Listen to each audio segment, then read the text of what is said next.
여러분 안녕하십니까, 박영환입니다. 한 주간 있었던 정치권 이슈를 다뤄보는 국민마수 시작하겠습니다. 이재명 대통령이 취임 22일 만에 국회를 찾아 첫 시정연설을 했습니다. 자, 협치를 당부를 했는데요. 30조 규모의 추경안, 또 김민석 총리 후보자의 인준, 또 법사위원장 등을 놓고 여야 간의 갈등은 풀리지 않고 있습니다. 자세한 내용 두 분 마스와 얘기 나눠보도록 하겠습니다. 먼저 민주당 양부남 의원 나오셨고요. 반갑습니다. 예, 안녕하세요. 네. 반갑습니다. 이에 맞서 국민의힘 홍석준 전 의원 나오셨습니다. 예, 안녕하십니까. 자, 그러면은 바로 첫 번째 주제 만나보겠습니다.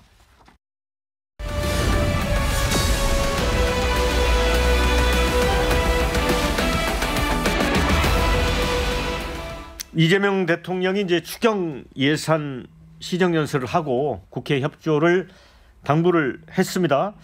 우리 경제가 처한 상황이 절박하다. 그러면서 또 정책은 타이밍이다. 또 이런 얘기를 했어요. 양부남 의원님은 어떻게 보셨어요? 저 어제 이제 와서 시정연설을 하셨는데요.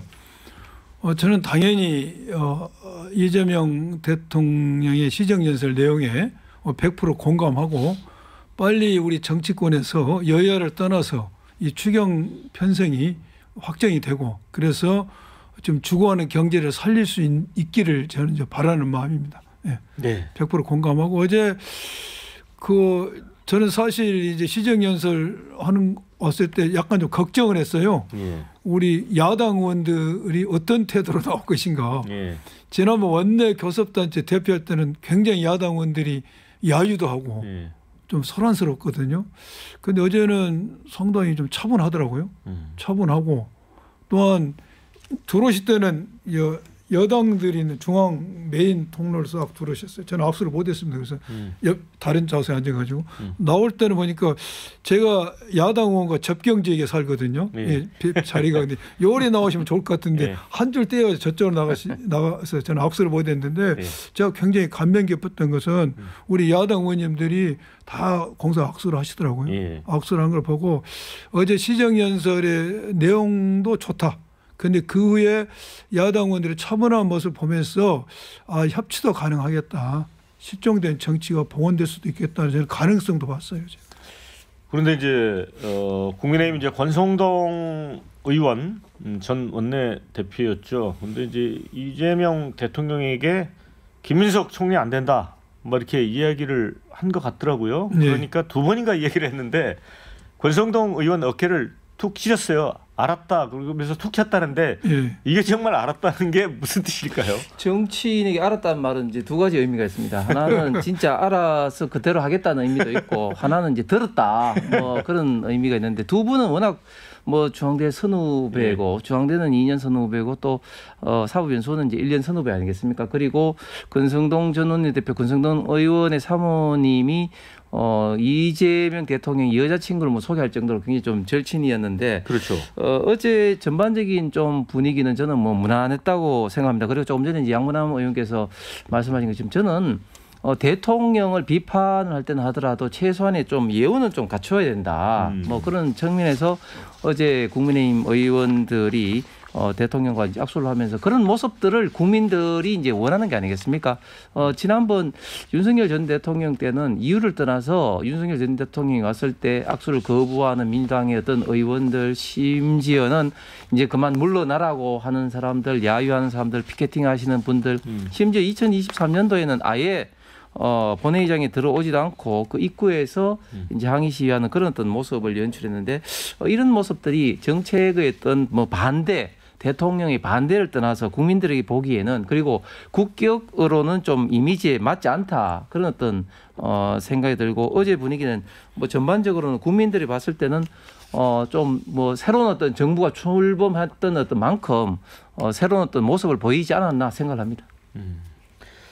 지금 추경안 관련해서도 이제 사실은 이제 국민의힘의 김문수 후보도 30조 규모, 아마 대선 때 후보 시절에 아마 그 어떤 그 발표를 했던 걸로 알고 있고, 그래서 그런데 뭔가 좀 특히 이제 일괄적으로 뭐 25만 원씩 지원하는 것도 아니고 어려운 사람들에게 이제 두텁게 지원하겠다는 거잖아요.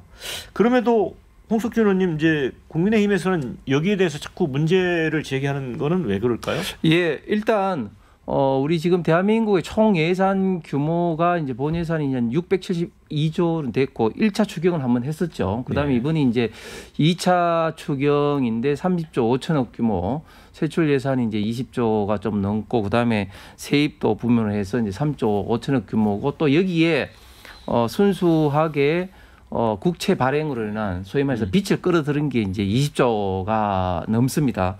자, 우리 지금 대한민국의 국가 재정이 급격하게 좀 나빠지고 있습니다. 특히 우리 지금 대한민국이 잘 아시는 총인구가 지금 줄고 있고 고령화 저출생으로 인해서 이 모든 국가 채무는 우리 2030 미래 세대가 부담할 수밖에 없는데 지금 국민 1인당 15만 원에서 50만 원을 지금 주겠다고 하는 게 저는 경제학적으로 효과도 거의 없고 왜냐하면 경제학적으로 소위 말해서 투자 유발 계수가 민간 부분, 정부 부분을 나눠봤을 때 민간 부분이 당연히 높고 정부 부분이 상대적으로 훨씬 더 낮다는 게 뭐 확고한 경제학의 이론이고 그 중에서도 정부 중에서도 상대적으로 그래도 좀 크게 R&D라든지 좀 또 인프라 투자 부분이고 이런 어떤 이전 지출 부분은 정말 경제학적으로 투자 유발 계수가 낮고 투자 성수가 극히 낮다는 게 뭐 확고한 것이고 그리고 이런 것들을 남발한 국가들의 어떤 결과 베네수엘라라든지 아르헨티나 어떤 결과를 우리가 잘 알고 있지 않습니까? 그렇기 때문에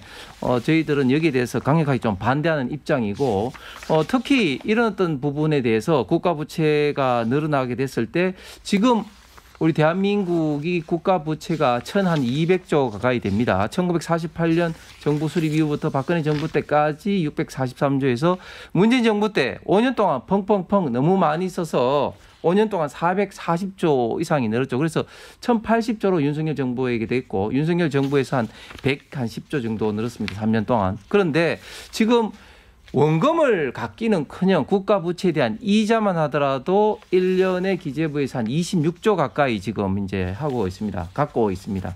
이런 상황에서 우리가 더 이상 국가 부채로 빚잔치로 자꾸 이렇게 국민들에게 나눠주는 이런 것은 정말 그냥 사탕 발림에 불과하다. 그렇기 때문에 강력하게 반대하고 있는 그런 입장입니다. 네, 양 의원님.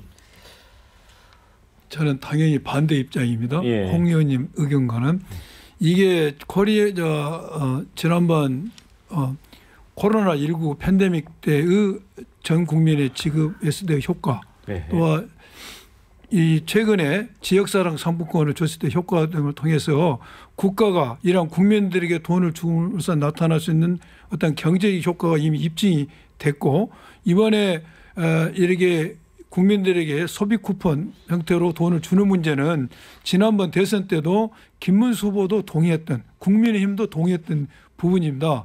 지금은 경제가 굉장히 어려운 상황이기 때문에 이게 경제의 마중물이 된다는 것이죠. 네. 그럼 국가의 재정이 마이너스다, 빚이 있다는데 일단은 국민들이 살고 봐야 될 거 아닙니까? 네. 일단 빚이라는 거에 미래의 가치를 가져다 현재 쓰는 것이기 때문에 저는 이번에 추경이 빨리 확정이 되는 건 돼서 전 국민들에게 이러한 보편적 지급이 되는 것만이 죽어가는 우리 경제를 살릴 수 있는 급 처방이 될 수가 있다. 그래서 이것은 여야의 정쟁을 떠나서 속히 우리가 합의하는 게 중요하다. 저는 그런 생각이 듭니다. 네. 자, 그리고 이제 김민석 국무총리 후보자 이제 인사청문회가 이틀간 있었습니다. 그런데 이제 둘째 날 사실상 이제 파행으로 사실은 이제 끝나 버렸는데. 지금 이제 국민의힘은 여전히 적격이 아니라고 보는 것 같습니다. 그런데 민주당은 이제 청문 보고서 채택이 안 되더라도 30일 날 국회 본회의 열어서 인준을 하겠다는 거거든요. 홍 의원님? 네. 네. 민주당이 뭐 다수 의석을 앞세워서 뭐 인준을 밀어붙이면은 뭐 다른 방법은 없겠죠. 네. 그럼에도 불구하고 이재명 어제 대통령이 시정연설에 있어서 여야 협치도 강조했지만 저는 여야 협치의 가늠자가 지금 김민석 총리 후보자의 임명과 그리고 상임위원장 배분이라고 생각을 합니다. 저희들도 첫 총리만큼 웬만하면 여야 어떤 합의로 이제 통과를 시키고 싶은데 워낙 지금 김민석 총리 후보자가 여러 가지 면에서 문제가 많다고 생각을 합니다. 그리고 사실은 전 국민이 보다시피 사상 최초로 무정인 청문회 그리고 자료도 극히 제출을 하지 않았죠. 예를 들면 한덕수 총리 후보 총리 때 청문회 때는 그때 민주당이 얼마를 요구했느냐 1097건인가요? 그렇게 요구를 했습니다. 그때 당시에 상당 부분을 제출했는데 이번에는 국민의힘이 김민석 후보자에게 97건인가요? 자료를 요구했는데 거기에 대해서 핵심적인 자료는 다 빼고 불과 25%밖에 제출을 하지 않았습니다. 자, 지금 드러나고 있는 여러 가지 어떤 도덕성 문제, 본인의 어떤 금전적인 문제, 또 자녀였던 문제, 또 칭화대 석사학위 문제도 말하려고 하면 뭐 끝이 없고 하나같이 다 거짓말과 거짓 해명으로 일관을 했다고 저는 생각을 합니다. 말하면 참 끝이 없는데 거기다가 저는 또 굉장히 또 부적파도 생각하는 게 뭐 잘하신 것처럼 아니 총리 후보자라는 사람이 국가 예산 규모를 물었는데 거기에 대해서 답변을 하지도 못하고 또 국가 부채 비율을 물었는데 거기에 대해서 물론 뭐 끝자리 숫자를 틀릴 수는 있지만은 20-30% 이런 식으로 이야기하는 것이 저는 총리 후보자로 극히 무능하고 부적합하다 이렇게 생각을 합니다. 저는 충분히 김민석 총리 후보가 본인에게 제기되는 의혹에 대해서 소명을 했다고 봅니다. 그 재산 6억을 어떻게 했냐, 어떻게 내렸냐 부분에 대해서도 본인이 출판 개념의 애경사 또한 어떠한 처가의 도움 이런 걸 이야기했는데 저는 충분히 그게 가능했다고 생각이 들고요. 또한 이번에 국힘에서는 7시간 동안이나 청문회 절차를 중지시켰습니다. 그리고 이것을 정치적 공작으로 몰고 갔어요. 플랜카드에 6억 장롱에 넣었다느니 이걸 봤을 때 다분히 국정 발목 잡기 아니냐는 생각이 들고 김민석 총리 후보가 나이와 그분의 경력이 봤을 때 재산이 지금 2억 얼마밖에 안 된다는 거 아닙니까? 이거 하나만 보더라도 충분히 재산 문제는 소명이 됐다. 저는 생각이 들고 이번에 처음 하는 총리입니다. 이 정도 되면은 야당에서도 총리 인준에 동의해주고 청문 채택을 해주는 게 국민의 명령에 저는 부합하다는 생각이 들고요. 김민석 후보 총리의 말 중에 저는 굉장히 공감 가는 게 이분이 이런 이야기를 했더라고요. 본인의 페이스북인가? 하늘과 국민만을 두려워하겠다. 굉장히 저는 공감을 했는데 이러한 자세를 봤을 때 이 정도면 충분하다. 저는 그런 생각이 들고 앞으로 우리가 청문회 함에 있어서 이렇게 너무 흠집내기 도덕성에 집중할 게 아니라 뭔가 정책 검증할 수 있는 그런 청문회 됐으면 하는 게 바람입니다. 이번에 정말 이 정도는 충분하다. 저는 그 생각이 듭니다. 예, 양님께서 말씀하신 청문회 제도 개선 문제 저도 100% 공감을 합니다. 그래서 윤석열 정부 때도 이런 어떤 문제를 제기를 했는데 그때 당시 민주당이 뭐라 그랬습니까? 국민의 어떤 알 권리 운운하면서 절대 그렇지 않고 사실은 지금 국민의힘이 하는 것보다 한 10배는 더 심하게 공격을 많이 했죠. 지금 재산 문제 간단하게 좀 말씀을 좀 드리면 저는 지금 의혹이 밝혀진 게 하나도 없고 오히려 지금 드러난 것은 김민석 후보자의 거짓말만 저는 드러났다고 생각합니다. 좀 전에 말씀하신 것처럼 김민석 후보의 있던 재산이 많고 적고를 떠나는 게 아니죠. 지금 문제되는 것은 그 과정에 어떤 문제인데 특히 김민석 후보자 같은 경우는 2002년부터 2020년까지 사실상 정치 낭인으로 생활했기 때문에 굉장히 좀 어려웠을 거라고 추정을 합니다. 그런 어떤 가운데 주변에 있는 분들로부터 많은 도움을 받을 수밖에 없는데 그런 것 때문에 김민석 후보자는 이미 2번의 대법원에서 확정 판결로 정치자금법 위반으로 확정 판결을 받았지 않습니까? 그런데 거기에 대해서도 김민석 후보자가 이야기가 뭐냐면 SK로부터 2002년 2억을 받았던 문제는 내가 아니고 당으로부터 받았다. 이런 어떤 이야기 핑계를 한다든지 또 정치 검찰의 어떤 조작이다. 이런 식으로 이야기를 하면서 남 탓 내지는 또 검찰 탓을 하고 있는 것이죠. 심지어 급기야 2010년도 대법원 확정 판결 받은 어떤 불법 정치 자금에 대해서는 분명히 이제 판결문에도 그런 게 없는데 그게 왜 본인이 유학 갔을 때 450만 원씩 그 지인으로부터 강모 씨로부터 이제 지원을 받았냐 이야기하니까 전처가 2억을 투자한 것에 대한 배추 투자에 대한 어떤 그런 수익을 돌려받는 거다. 판결문에도 전혀 없는 그런 이야기를 한단 말이죠. 그다음에 지금 2020년과 2025년 사이에 재산이 한 8억 정도 늘었고 그 사이에 수익 지출이 지금 현재 수익이 이제 공무원 세비로 한 5억 정도 그리고 지출이 한 13억 정도 난 부분에 대해서 차이가 뭐냐고 하니까 처음에 뭐라 그랬습니까?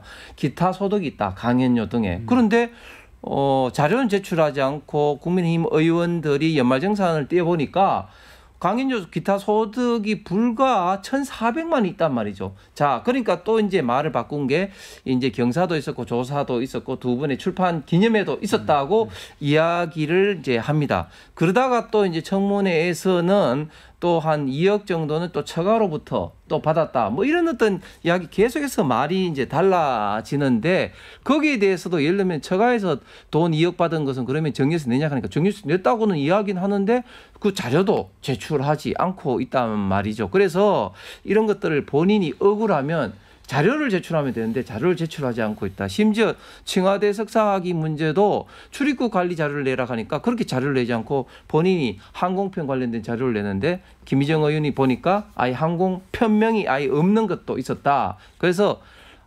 거짓말과 거짓 어떤 자료 내지는 해명을 오히려 의혹만 더 부풀렸다고 생각합니다.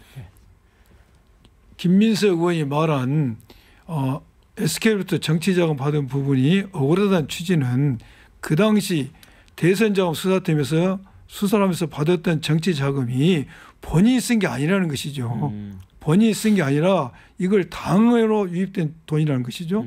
그 당시 대선자금 수사할 때 개인적으로 의원들이 돈을 받아서 개인이 쓴 게 아니고 당에다가 돈이 들어간 경우도 범죄가 되기 때문에 처벌했던 겁니다. 그래서 김민석 의원의 말의 취지는 그 시발점이 됐던 정치자금이 내가 썼다는 게 아니죠. 당을 위해서 썼다는 것이죠.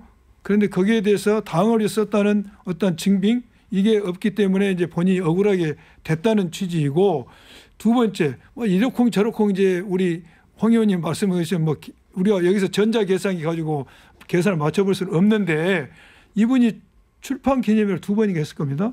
그러면은 유력 정치인이 되면은 출판 기념회에서 어느 정도 돈이 나올 것인가는 우리가 가늠할 수가 있어요. 유력 정치인이라면은 그게 상당한 돈이 나올 겁니다. 물론 그 돈이 세제 문제가 되는 것에 변론을 치더라도 그러한 돈이 어느 정도 본인이 말한 것을 입증할 수 있는 논리적 설명은 된다. 저는 그렇게 되거든요. 네, 자 그럼에도 불구하고 김민석 후보자 인선에 대해서 잘한 인선이다라는 그 여론조사 응답이 45%, 잘못된 인선이라는 응답이 31%가 나왔습니다. 물론 이제 이재명 대통령의 지지율에 비하면 턱없이 이제 낮은 수준이긴 한데 이 부분은 짤막하게 어떻게 해석하고 계세요? 예, 저는 세 가지를 봅니다. 첫 번째는 정권 초기다. 네. 그러니까 첫 번째 총리는 이제 인준이 돼야 된다 이런 어떤 분위기. 두 번째는 지금 현재 그 김민석 후보 여러 가지 문제, 특히 금전적인 문제가 있음에도 불구하고 일단 그 자체가 너무 적기 때문에 뭐 이 정도면 되지 않은 이런 어떤 분위기도 있을 수 있고 가장 중요한 것은 요즘 우파 보수 국민들이 어떻게 보면 뉴스도 보지 않는다, 여론조사도 응하지 않는다 그렇기 때문에 어떤 전체 어떤 표집에 있어서도 좀 이렇게 균형이 좀 맞지 않다 이렇게 생각합니다. 저는 이렇게 여론이 김민석 후보에 대해서 임명해야 된다. 이 여론이 많은 것은 나름대로 소명이 됐다고 저는 보여진 겁니다. 네. 김민석 후보의 말이 금전적 문제, 기타 여러 가지 문제가 소명이 됐다라고 국민들이 생각하기 때문에 이런 여론 결과가 나왔다고 저는 생각합니다. 네. 자 이제 두 번째 주제로 건너가겠습니다.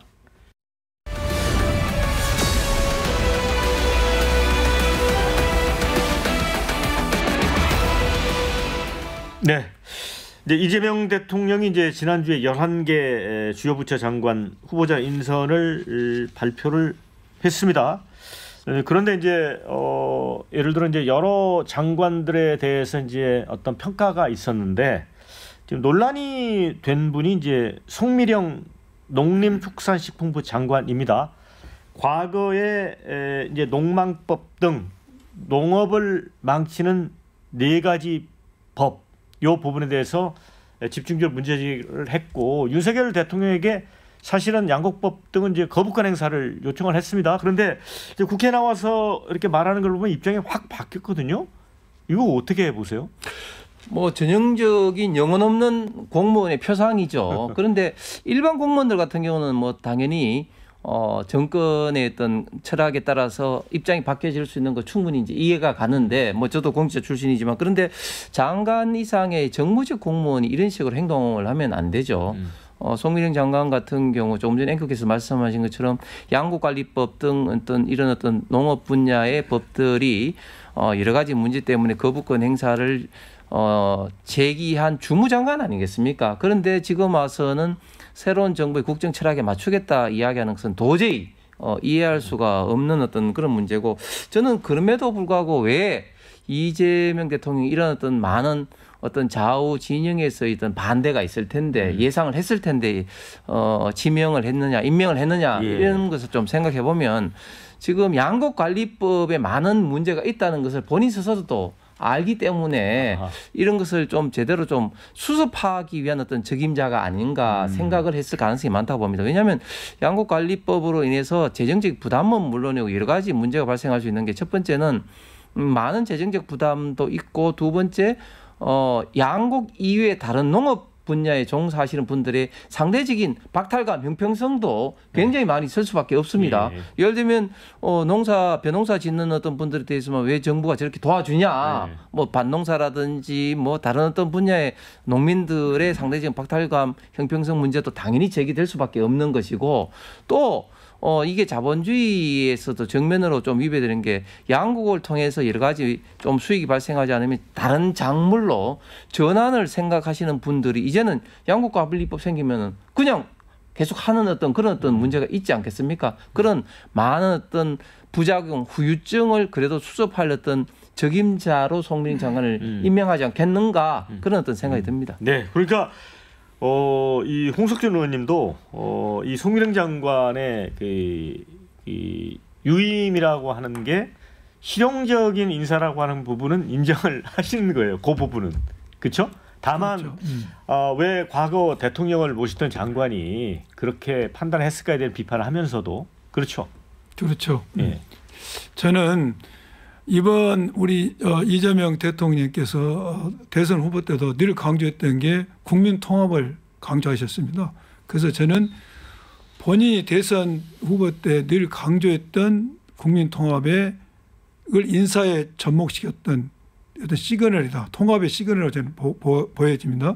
송 장관을 한 게 통합의 메시지를 저는 시그널 보고 또 하나는 이 송 장관이 다른 국무위원들과는 달리 국무회의 때 어떤 자기 농업 정책이라든지 농림축산부 정책에 대해 적극적으로 준비도 많이 하고 의사 발표를 했다는 것이죠.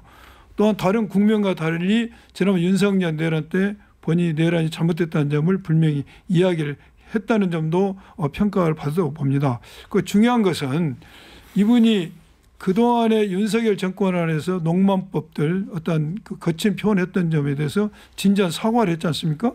그래서 지난 정권에서 본인이 했던 부분에서 진지한 사과를 하고 능력이 있고 그렇다면은 당연히 쓰는 게 어떻게 보면은 국민 통합 실용 노선에 맞다. 저는 그 생각이 들어서 이거 잘했다는 인사로 저는 생각이 듭니다. 아주 과감한 인사였다. 그런데 지금 이제 범여권이라고 할 수 있는 진보당 의원도 보니까 회의할 때 팻말을 이렇게 써놓고 당장 장관직에서 물러나라 이렇게 하기도 하고 또 농민단체에서는 이른바 남태령 정신에 반하는 거다. 그러면서 이제 트랙터로 상경해서 시위를 하겠다 이런 입장이거든요.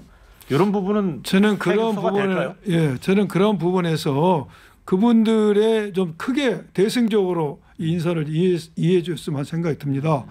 이 송 장관이 이 정권에서 유임이 되면서도 계속 기존의 농업사업법에 대해서 농업 정책에 대해서 자기 생각을 고수한다면은 문제는 좀 달라지겠죠. 그러나 본인이 그 당시 했던 생각과 자기 어떤 마인드에 대해서 좀 깊이 반성하고 생각을 바꾸겠다는 거 아닙니까? 그렇다면은 보다 더 대승적 차원에서 우리 농업단체나 진보당 이쪽에서 좀 이해해 줬으면 하는 게 바람입니다. 자, 그리고 지난번에 이제 헌법재판관 이제 후보자 2명 추천과 관련해서 이제 초기에 이 대통령 사건을 맡았었던 이승엽 변호사가 이제 후보군에 오르내렸고 그래서 좀 비판이 많았습니다. 그런데 그분은 이제 제외가 됐고 김상환 전 대법관, 그다음에 오용준 서울고법부장판사 두 분을 지명을 했습니다. 홍석준 의원님. 그런데 이 두 분이 또 이제 특정 연구회라고 할까요? 그 우리법 연구회인가요? 거기 소속이더라고요. 이 부분은 어떻게 보세요? 예, 우리법 연구회 소속인데 사실은 지금 너무 지금 헌법재판소도 그렇고 우리법 연구회 출신이 전체 법관 비중에 비해서 너무 지금 이제 과다하게 주요 어떤 포스트에 있다고 봅니다. 이제 그런 것들이 이재명 정권이 과연 우리 대한민국을 잘 이끌어갈 수 있느냐, 그리고 우리 법치주의를 정말 공정하게 이제 실현하기 위해서 법관들을 순수하게 능력 위주로 쓰고 있느냐, 이런 데 대해서 비판을 받을 수밖에 없는 것이죠. 이렇게 특정 어떤 집단을 특히 이제 가치관적으로 이제 판단을 해서 쓰게 된다면 거기에 대한 어떤 결과 그런 것들을 이제 기대하고 그런 것 같은데, 그런 것들이 이재명 정권에 대한 어떤 주로 비판한 점이 아닌가 생각이 들고, 특히 이승엽 변호사 같은 경우는 뭐 다행히 본인이 뭐 고사했다고 해서 다행인데, 만약에 됐다면 저는 굉장히 큰 이해 충돌에 어떤 문제가 이제 발생할 수밖에 없다. 그렇지 않아도 지금 이제 이재명 대통령실에 있는 비서관들 중에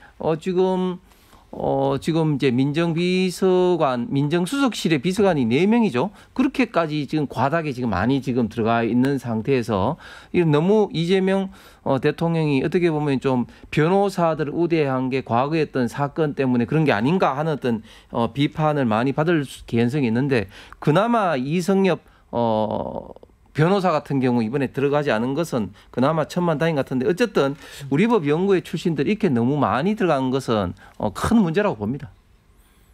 우리법 연구회 출신이라고 해서 헌재 재판관 소장 후보 지명이라든지 헌재 재판관을 지명했다고 그러고 보는, 그런 시각으로 보는 것은 정말로 사무를 삐뚤게 보는 것이죠. 어떠한 사무를 배관시하게 되면 모든 게 나쁘게 보입니다. 그렇지만은 우리법 연구회라 해서 지명한 게 아니라 우리법 능력을 보고 지명한 것이고, 그런데 그러한 능력 있는 법관들이 우리법 연구회에 있었다는 것으로 이해하면 될 것 같습니다. 또 하나는 물론 대통령실에 민정 비서관이라든지 공직기관 비서라든지 이재명 대통령 당시 변론을 맡았던 변호사 출신들이 있는 건 사실입니다. 그러나 이걸 우리가 변호사를 맡았기 때문에 그 자리에 줬다라고 생각한 것도 조금 전에 말씀드린 것처럼 우리법 연구회 출신이니까 시켰다, 이렇게 뭔가 사무를 삐뚤게 보는 시각으로 보면 그렇게 보여지지만, 또 다른 시각에서 본다면 그만큼 능력을 검증받은 것이죠. 또한 대통령과 국정 차력을 공유할 수 있는 면이 있는 것이죠. 그래서 얼마든지 긍정적 효과가 있는 것이다. 이러한 대승적 차원에서 업무의 어떤 공유했던 국정 차력 공유, 어떤 그 잘 이해하는 면, 능력, 이걸 보고 썼다고 보여집니다, 저는. 예. 그래서 이제 그 관련된 문제이기도 하지만 이 사법제도 개혁, 요게 이제 이재명 대통령이 굉장히 이 관심을 가졌던 사안이고, 또 특히 이제 민주당 지지층들이 강력하게 바라는 그런 부분으로 돼 있습니다. 그런데 이 대통령이 최근에 사법제도 개혁에 의지를 드러내면서 이 참모들에게 갈등이 예상돼도 해야 할 일이면 해야 한다라고 얘기를 했다고 합니다. 그래서 요 부분이 속도전을 낼 것 같은데, 그래서 법무장관 인선이 아직 안 되고 있잖아요. 그다음에 민정수석은 지난번에 낙마를 했기 때문에 요 사법제도 개혁과 관련해서 이제 국회가 해야 될 일이라고 했다고는 하는데, 대통령이 이런 의지를 드러낸 건 어떻게 보세요, 홍석준 의원님? 예, 일단 저는 이게 사법제도 개혁이 아니라 우리 대한민국의 자칫 잘못하면 법치주의 근본을 훼손하는 거라고 봅니다. 지난번에 법원 조직법 개정안을 통해서 대법관 수를 기존의 14명에서 30명, 심지어 100명까지도 확대하는 그런 좀 안도 있었고, 특히 또 여기에는 자격 요건을 기존의 어떤 변호사라든지 이런 어떤 법관의 어떤 기준이 아니라 일반인까지도 할 수 있는 그런 지금 안이 있는데 그런 것들이 우리 대한민국 그 법치주의의 근간을 지금 훼손하는 것이다. 특히 그리고 잘 아시는 것처럼 지금 그렇게 되면 이제 대부분 전원합의체라든지 기존의 어떤 제도를 어떻게 할 것인가에 대해서는 많은 지금 분들이 지금 걱정하고 있는데 그리고 또 이런 것들이 결국은 이제 지금 이재명 대통령의 이런 사법 리스크 문제가 지금 이제 좀 홀딩된 상태로 있지만 결국은 이런 사법 리스크 문제를 덮기 위한 어떤 그런 어떤 움직임이 아닌가 그런 어떤 비판을 지금 많이 받고 있는 것이죠. 그래서 이런 어떤 비판을 받지 않기 위해서라도 오비락이라고 이런 것을 저는 하는 것을 상당히 신중하게 할 수밖에 없다. 그리고 이미 이제 이재명 대통령도 그런 부분에 대해서는 그렇게 지금 서두르지 않고 있다는 그런 인식을 지금 갖고 있고 그런 부분은 충분히 국민과 특히 국회에서 좀 논의를 해야 될 사항인데 걱정스러운 것은 지금 공약에 지금 검찰청을 해체하고 중수청과 공수청으로 통해서 이렇게 하게 되는데 그런 것들이 그렇게 된다면 그렇지 않아도 지금 현재 공수처 때문에 지난번 윤석열 전 대통령이 체포할 때 과연 수사 권한이 어디 있는 것에 대해서 굉장히 좀 혼란스러웠고 특히 검경 수사권 조정 이래로 수사가 기간이 굉장히 좀 길어지고 이런 어떤 문제로 인해서 국민들에게 오롯이 지금 그 피해가 지금 이제 가고 있는 이런 어떤 상황인데 더 어떻게 보면 혼란스러운 그런 어떤 상황이 될 수도 있다. 그래서 다시 한번 이런 문제에 대해서는 비록 공약을 했다 할지라도 정말 심사숙고하게 바라봐야 된다고 생각합니다. 네, 이제 법조계는 설리근 속도전은 좀 위험할 수 있다. 이게 이제 사실은 국가 100년 대계를 다루는 차원에서 좀 신중해야 된다는 입장인 것 같습니다. 그런데 여권의 이제 강성 지지층의 그 요구 사항이 있고 그래서 어느 분이 민정수석이나 법무장관으로 임명되느냐가 굉장히 중요할 것 같아요. 지금 우리가 사법개혁과 검찰개혁은 다른 측면이지 않습니까? 이제 검찰개혁은 우리가 수사와 검사의 수사권을 완전히 박탈해서 수사와 기소를 분리하고 중수청을 설치하겠다. 이런 문제. 그런데 지금 방금 말씀하신 사법개혁의 문제인데 사법개혁의 문제는 우리 사법부를 국민의 사법부로 돌려놓고 또한 사법 질서를 원래의 사법 질서에 본래의 사법 질서를 회복시키기 위한 조치입니다. 그로서 추진하는 구체적으로 두 가지 법률을 우리가 생각할 수 있지 않습니까? 하나는 법원조직법을 개정해서 대법관 수를 늘린다. 또 헌법재판소법을 개정해서 재판에 대해서도 헌법선을 할 수 있게 만든다. 이게 두 가지 법률이 규율이 되고 있어요. 그런데 법원조직법을 왜 대법관을 늘리는가? 이걸 우리가 잘 생각해야 됩니다. 지난번 조희대의 파기환송, 유언위법적인 아주 이례적이고 유언위법적인 파기환송을 할 때 대법관이 아무도 반대하지 않았다는 겁니다. 그것은 대법관이 수가 적으면서 카르텔이 형성됐다는 것이죠. 그래서 수를 많이 한다면은 누군가가 그러한 유언위법적인 사법적 판단을 하면서 그러하게 의견 일치를 보지 않고 누군가 반대 의견을 제시할 수 있다는 것이죠. 다변성, 대법관의 다변성을 가져옴으로써 어느 한 사법부가 어떠한 정치적으로 빠져드는 것을 막을 수 있다는 게 되고 헌법재판소법을 개정해서 재판을 헌법소원의 대상으로 한다는 것은 모든 재판인데 그렇게 한다는 게 아닙니다. 법률과 헌법에 위헌된 판결에 대해서만 그렇게 하겠다는 것이지 모든 재판을 하겠다는 거 아니죠. 그래서 이렇게 두 가지 법률은 사법부가 정치에 관여하는 것을 원천적으로 막게 되고 그러면서 사법부가 국민의 사법부로 돌아오게끔 하는 제도이지 이것을 무슨 특정 정권을 위해서 이재명 대통령의 차기 재판을 위해서 포석을 두는 그런 건 아니고 모든 개혁은 속도전입니다. 이게 지금 우리가 처음 정권이 수립된 이후 정권이 교체된 이후 바로 속도감 있게 해야지만이 개혁을 할 수 있지 이걸 미루게 되면은 개혁 못하게 됩니다. 그래서 지금 빨리 하는 게 개혁이 원래 취지 맞다. 저는 그 생각이 들어요. 네. 근데 이재명 대통령이 이제 취임한 지 이제 3주가 지나고 있습니다. 그런데 초기에 지금 실시되고 있는 각종 여론조사를 보면 국정 운영에 대해서 상당한 기대를 하는 걸로 좀 나타나고 있습니다. 대표적으로 MBS 전국 지표 조사를 보면 6월 둘째 주에 53%였습니다. 국정운영 평가가. 그런데 6월 넷째 주죠. 62%로 9%가 올랐습니다. 그런데 이제 윤석열 대통령이 최종 득표율이 49%였잖아요. 그러니까 50% 좀 안 됐는데 거기에 비하면 한 13%가 플러스가 됐어요. 홍석준 의원님. 네. 그러면 표를 주지 않았던 부분도 일부 가세했다고 봐야 되잖아요. 그렇죠. 어떻게 보세요? 예, 그 대선 때 이재명 대통령을 지지하지 않았던 사람들도 네. 예를 들면 저 같은 사람들도 이미 이제 이재명 대통령이 된 이상 네.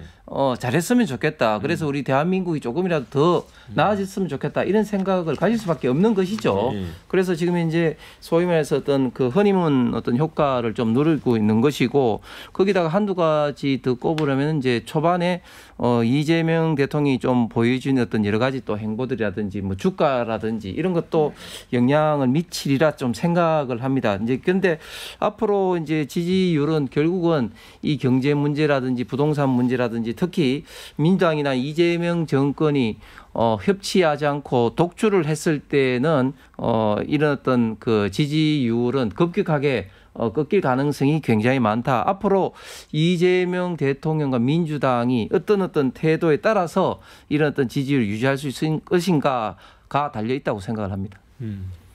저는 앞으로도 이 지지율 이상으로 계속 유지가 될 거라고 저는 기대를 해봅니다. 예. 이재명 대통령께서 취임한 후에 보여줬던 행보 또 대선 공약을 약속을 이행하려는 보여준 태도가 굉장히 국민께 효능감과 감동을 줬다는 생각이 듭니다. 국무위원 회의할 때도 마라톤 회의를 했지 않습니까? 예. 식사를 김밥으로 때우고 또 그 뒤로 시장을 방문하고 또 6월 달에 현충일을 맞아서 어떤 국가 유가족 초계기 순직했던 유가족을 직접 위로도 해주시고 또한 대선 공약을 이행하기 위해서 부산에 해수부를 직접 이전을 지시하고 울산에 AI 디지털 센터 하는 데 직접 가시기도 하고 또 호남에 있어서는 군공항 이전 문제를 직접 언급한 맞춤형 공약을 시행해 주려고 직접 굉장히 속도감 있게 진행하고 있는 것이죠. 또 하나는 우리 국민의 모든 관심사인 주식 문제에 대해서도 이런 주식이 부동산에 투자한 것보다는 주식에 투자한 게 재산의 채택에 낫다는 그런 확신을 가지기 위해서 어떤 주식 부정거래를 단속한 의지를 보여주고 이런 모든 행위가 보여준 행태가 국민에게 신뢰감과 어떤 기대감을 심어준 것이죠. 그런데 앞으로도 이러한 신뢰감과 기대감은 계속 유지돼서 높은 국정 지지율을 유지할 것이다. 그리고 이것은 더욱더 시너지 효과를 해서 우리 민주당이 이 정권이 국민의 명령인 그 국민 통합, 민생 경제 협약, 회복, 내란 종식 이러한 국민의 명령을 더 잘 수행할 수 있을 것이다. 저는 이런 생각을 해봅니다. 네. 자, 이제 다음 주제로 건너가겠습니다.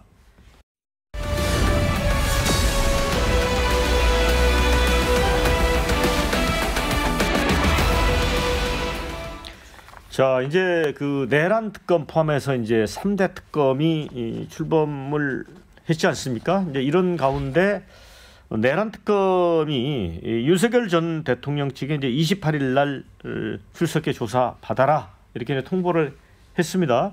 그랬더니 이제 처음에는 언론에 뭐 소환 날짜 뭐 이런 거를 알린 거에 대해서 이제 불만을 표하면서 소환에 응하지 않을 것처럼 하다가 또 다시 이 변호인들과 함께 당당하게 나가겠다라고 밝히고 있습니다. 홍석준 의원님. 네. 이렇게 왜 오락가락했던 걸까요? 일단 그 일반 피의자라 할지라도 이렇게 이제 그 수사에 응하고 날짜를 정하는 것을 변호인들하고 좀 상의를 합니다. 그런데 전직 대통령임에도 불구하고 이런 어떤 날짜 상의도 없이 그러니까 이제 체포영장을 발부를 한 것이 이제 그 법원에서 영장 기각이 되고 난 다음에 대부분의 언론에 언제 또 이제 소환 통보를 했다고 합니다. 변호인들이 이제 거기에 대해서 이제 강력하게 지금 항의를 하고 그리고 이제 뭐 시간을 조정하고 이런 상황인데 저는 이 3대 특검이 어떻게 진행되느냐에 따라서 이재명 대통령이 말했던 그 정치 보복은 없다, 국민 통합을 하겠다 그런 어떤 것이 이제 드러나지 않을까 생각을 합니다. 그런데 이 3대 특검 중에서도 유난히 지금 내란 특검, 조은석 특검 같은 경우는 굉장히 지금 이제 과속을 하고 있다. 답을 정해놓고 지금 너무 무리하게 지금 수사를 진행하고 있다 합니다. 예를 들면 김영현 전 장관 같은 경우는 특검보라든지 수사관이라든지 진영조차도 갖추지 않은 상태에서 추가 기소를 하고 체포영장 발부를 했는데 뭐 이것을 본인이 수사하지 않음에도 불구하고 결국은 이제 경찰 수사 자료를 이제 믿고 그랬다는 건데, 그렇다면은 특검이 있을 필요가 뭐 있습니까? 그리고 윤석열 전 대통령에 대해서도 마찬가지로 이렇게 과속해서 하는 것은 뭐 제가 알기로도 그 문재인 대통령 시절에 검찰 총장 자리를 두고 두 분이 또 다투기도 했었고 하는 그런 어떤 사감도 이렇게 작용하는 것이 아닌가, 이런 어떤 의혹이 있을 수밖에 없고, 특검이라면 제대로 수사를 과정을 통해서 밝혀야 되는데 이렇게 미리 선입견을 가지고 답을 정해놓고 이렇게 무리하게 수사를 진행하고 있다는 것이 이렇게 도처에서 지금 이제 보이고 있는 것 같습니다. 그렇게 이제 윤 전 대통령 측은 지하로 이제 주차장으로 들어가서 이제 들어가겠다는 그 요구사항이 하나 있었고, 그다음에 이제 검찰에서는 이제 9시에 나와라 하니까 건강이 안 좋다고 하면서 이제 10시로 늦춰달라. 그래서 이제 그 특검에서는 시간을 늦추는 건 받아들였고, 지하 주차장으로 들어오는 거는 역대 과거 전직 대통령 어느 누구도 허용한 적이 없다. 그리고 지금 사회적 분위기상 수용이 어렵다. 이거를 윤 대통령이 이제 받아들인 것 같습니다.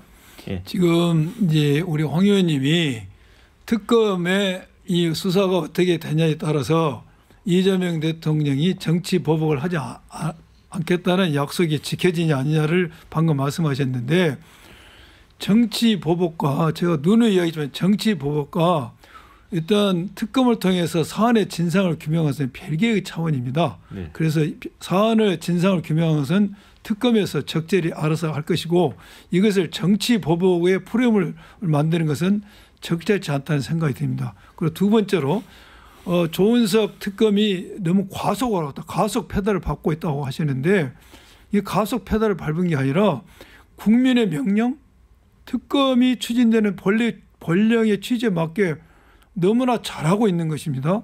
사실을 하루라도 빨리 규명하는 게 국민이 바라는 것이고 특검이 만드는 취지 겁니다.